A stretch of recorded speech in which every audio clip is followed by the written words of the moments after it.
छिंदवाड़ा के शूर कबीर का कल अंतिम संस्कार होना है।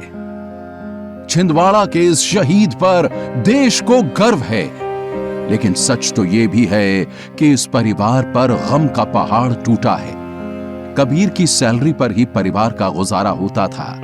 10 दिन पहले ही कबीर घर आए थे, गांव में घूमे थे, खेती किसानी का हाल जाना था। लेकिन अब परिवार का सबसे बड़ा बेटा नहीं है। छिंदवाड़ा समेत पूरा देश आतंक का समूल नाश चाहता है। इसमें किसी प्रकार का कोई शक नहीं, आतंकियों में बुखलाहट नहीं है। बुखलाहट है पाकिस्तान की आर्मी में, पाकिस्तान की आईएसआई में। सेकेंडली पीओके के लोग जो है बड़े पैमाने पर नारेबाजी कर रहे हैं और साफ तौर पे कह रहे हैं वो हिंदुस्तान के साथ मिलना चाहते हैं और समय आ गया है हिंदुस्तान के साथ मिलना। ये हमला जो है इसमें डायरेक्टली पाकिस्तान की आर्मी और पाकिस्तान आईएसआई इन्वॉल्व है। Infiltration from across the border है। पाकिस्तान ने बड़े सोच समझ के ऐसा समय चुना जिसमें उसको मैक्सिमम एडवांटेजेस मिले। दुनिया का मीडिया यहाँ था, हिंदुस्तान का मीडिया यहाँ था, 7 देशों के प्रधानमंत्री या प्रेसिडेंट थे और कई देशों के एम्बेसडर में मौजूद थे। इसमें उसको मैक्सिमम एम्बेरसमेंट हिंदुस्तान के लिए हुई। ये जो आतंकवादी हैं ये पाकिस्तान बेसिकली जो पाकिस्तान ट्रेंड है, पाकिस्तान का हाथ होता है अक्सर। ये एक मैसेज पास कर रहे हैं कि हिंदुस्तान में ये सब ठीक नहीं है। जम्मू कश्मीर में धारा 370 हटने के बाद चीज़ें ठीक नहीं हैं, ऐसा ये मैसेज पास करने की कोशिश कर रहे हैं। क्योंकि आप देखेंगे तो पिछले साल हमने वहां पे G20 समिट भी किया जम्मू कश्मीर में।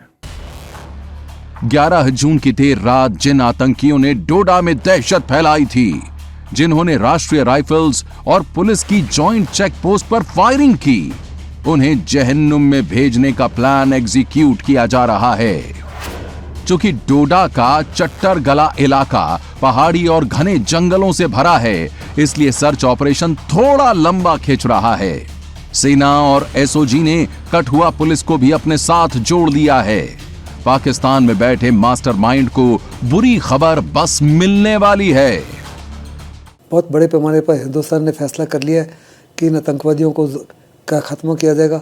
बड़े पैमाने पर ऑपरेशन जारी है। 2 या 3 आतंकी मारे जा चुके हैं अभी तक और 2 जगह पे इनकाउंटर चल रहे हैं। मुझे साफ तौर पर नजर आ रहा है कि हिंदुस्तान कोई बड़ी कार्रवाई करेगा।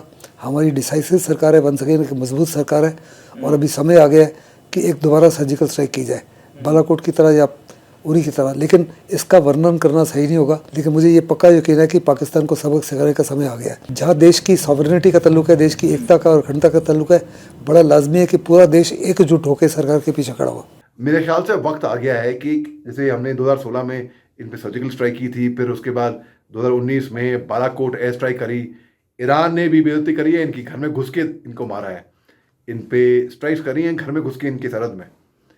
तो देखिए पाकिस्तान एक कुत्ते की दुम कभी सीधी नहीं होती, वो नासुर है।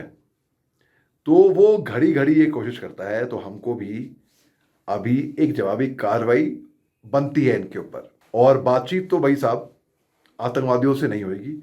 आप हथियार लेकर आए ना, माफ कीजिएगा, बातचीत ऐसे नहीं होती। पाकिस्तान को पता है कि बॉर्डर पार करने का मतलब मौत है। ब्रेन वॉश हो चुके टेररिस्ट भी जानते हैं कि इंडियन सोल्जर्स के रिवेंज से बचना मुश्किल है। टेरर के खात्मे का काउंटडाउन शुरू हो चुका है।